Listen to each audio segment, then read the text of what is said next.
நமச்சிவாய சிவாய நம. அனைத்து தமிழ் உள்ளங்களுக்கும் கனிவான வணக்கங்கள். 12 மாதங்களை கொண்ட தமிழ் ஆண்டின் 2ஆம் மாதம்தான் வைகாசி மாதம். வைகாசி மாதத்தில் சூரியன் ரிஷபராசியில் பயணம் செய்வதால் ரிஷப மாதம் என்று அழைக்கப்படுகிறது. வைகாசி மாதத்தில் பல தெய்வ அவதாரங்கள் நிகழ்ந்ததாக கூறப்படுகிறது. வைகாசி பௌர்ணமி அன்று சிவபெருமான் நெற்றிக்கண்ணில் இருந்து 6 பொறிகளாக ஆறுமுக பெருமான் அவதாரம் எடுத்ததாக சொல்லப்படுகிறது. 6 தீப்பொறிகளும் 6 குழந்தைகளாக மாறி கார்த்திகை பெண்கள் கை தவழ்ந்த மாதமாக கருதப்படுகிறது. அப்படிப்பட்ட சிறப்புமிக்க வைகாசி மாதத்தில் 12 ராசிக்காரர்களுக்கு என்ன யோக பலன் கிடைக்கப் போகிறது என்று பார்க்கலாம். இம்மாத கிரகநிலை என பார்த்தால் மேசராசியில் புதன் பகவானும் சுக்கிர பகவானும் இணைந்துள்ளனர். ரிஷபராசியில் சூரிய பகவானும் குரு பகவானும் உள்ளனர். கன்னி ராசியில் கேது பகவானும், கும்பராசியில் சனி பகவானும், மீன ராசியில் செவ்வாய் பகவானுடன் ராகு பகவானும் உள்ளனர். சந்திர பகவான் கடகத்தில் ஆட்சி பலத்தோடு அமர்ந்திருக்க இந்த வைகாசி மாதம் துவங்குகிறது.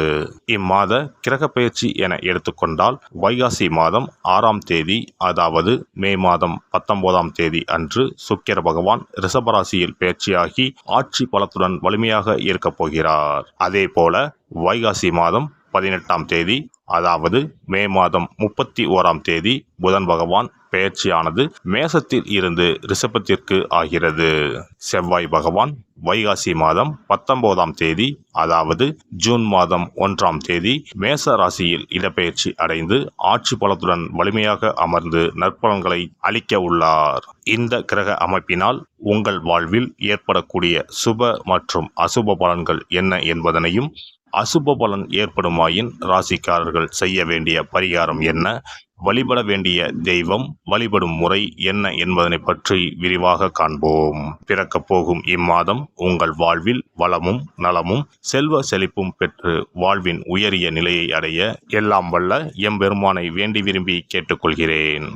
நிதானமாகவும் செம்மையாகவும் காரியத்தை செய்து வெற்றி பெறும் விருச்சிகராசி அன்பர்களே, உங்களை எல்லோரும் நேசிப்பார்கள். இந்த மாதம் பணவரவு அதிகமாக இருக்கும். எதிர்ப்புகள் நீங்கி எதிலும் உற்சாகம் உண்டாகும். மன மகிழ்ச்சிக்காக பணம் செலவு செய்ய தயங்க மாட்டீர்கள். நண்பர்கள் சேர்க்கையும் அவர்களால் உதவியும் கிடைக்கும். தொழில் வியாபாரத்தில் கூடுதல் லாபம் கிடைக்க பெறுவீர்கள். வியாபாரம் தொடர்பான வெளியூர் பயணங்கள் சாதகமான பலன் தரும். உத்தியோகத்தில் இருப்பவர்களுக்கு வேண்டிய உதவிகள் மேல் அதிகாரிகள் மூலம் கிடைக்கும். பொறுப்புகள் கூடும். சிலருக்கு எதிர்பார்த்த பதவி உயர்வும் கிடைக்கக்கூடும். குடும்பத்தில் வாழ்க்கை துணை மூலம் மகிழ்ச்சி உண்டாகும்.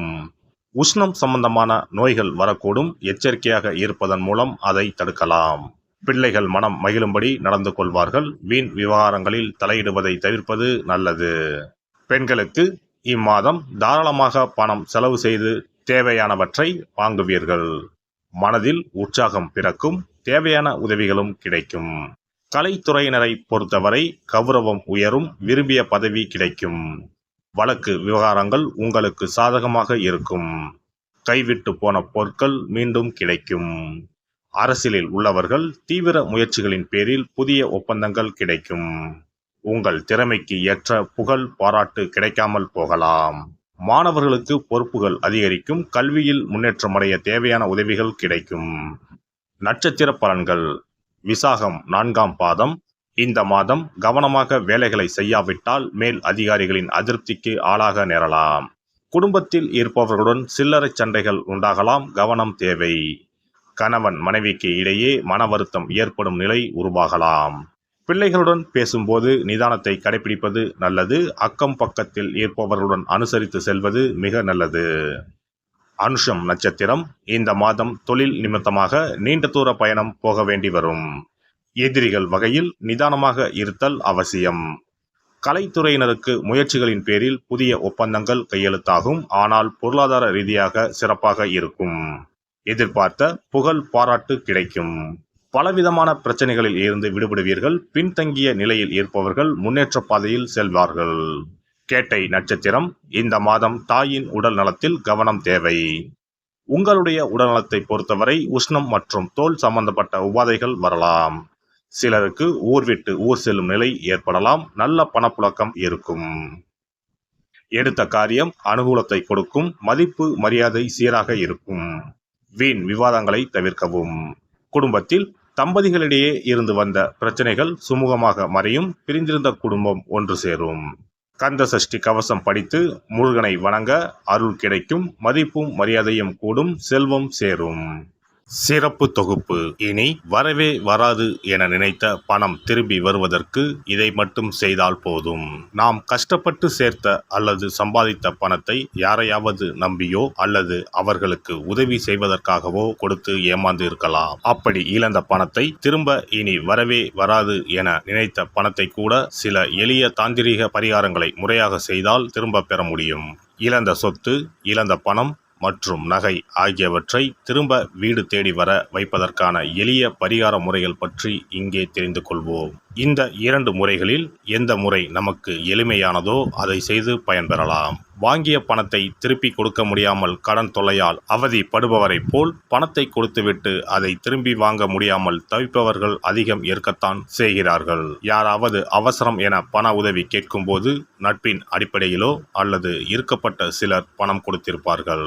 ஆனால் பணம் வாங்கிய நபரோ அந்த பணத்தை திருப்பி தராமல் இழுத்தடிக்கலாம். பணம் தர வேண்டிய நபருக்கு சூழ்நிலை காரணமாக பணம் வராமல் உங்களுக்கு திருப்பி தர முடியாமல் இருக்கலாம். அல்லது அந்த நபர் பணத்தை திருப்பி தரும் எண்ணமே இல்லாமல் இருக்கலாம். நீங்களும் பல முறை பணத்தை கேட்டு சலித்துவிட்டு இனி அந்த பணம் நமக்கு வரவே வராது என நினைத்து பணத்தை திருப்பி வாங்குவதற்கான முயற்சியை கூட கைவிட்டிருக்கலாம். இப்படி கொடுத்த பணம் திரும்பி வரவே வராது என நினைத்த பணத்தை உங்களிடம் பணம் வாங்கிய நபரே மனம் மாறி அவராக வந்து உங்களிடம் திருப்பி தருவதற்கு சில எளிய முறைகளை வீட்டிலேயே செய்தால் போதும். பரிகாரம் 1. கற்பூரம் ஒன்றை ஏற்றி அது எரியும் சுடரின் மீது இரும்பு கலந்த ஏதாவது ஒரு தட்டினை காட்ட வேண்டும். இப்படி காட்டும்போது அந்த தட்டில் கரி படலம் ஒன்று உருவாகும். இந்த கரியை உங்களின் வலதுபுற நடுவிரலில் எடுத்து ஒரு தெளிவான வெள்ளை காகிதத்தில் உங்களுக்கு பணம் கொடுக்க வேண்டிய நபரின் பெயரை எழுதி கொள்ளுங்கள். பிறகு அந்த பேப்பரை சிறியதாக மடித்து உள்ளங்கையில் வைத்துக்கொண்டு உங்களுக்கு பணம் கொடுக்க வேண்டிய அந்த நபரின் முகத்தை மனதில் நினைத்து கொண்டு அவர் உங்களுக்கு பணம் கொடுத்து விட்டதாகவும் உங்களுக்கு வரவேண்டிய பணம் அனைத்தும் வந்துவிட்டதாகவும் நினைத்து கொள்ளுங்கள். அந்த நபரின் பெயர் எழுதிய காகிதத்தை வீட்டின் பூஜை அறையில் வைத்து விடுங்கள். பிறகு அதை ஆற்றில் போட்டு விடலாம். பரிகாரம் 2. ஒரு சிறிய கிண்ணத்தில் மஞ்சளை தண்ணீர் கரைத்து எடுத்துக்கொள்ளுங்கள். ஒரு குச்சியால் அந்த மஞ்சளை தொட்டு வெள்ளை காகிதத்தில் பணம் தர வேண்டிய நபரின் பெயரை எழுதி கொள்ளுங்கள்.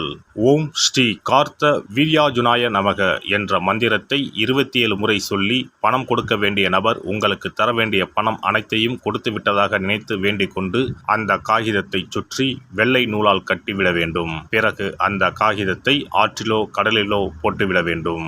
இந்த 2 முறைகளில் யாருக்கு எது வசதியோ அந்த முறையில் பரிகாரத்தை செய்யலாம்.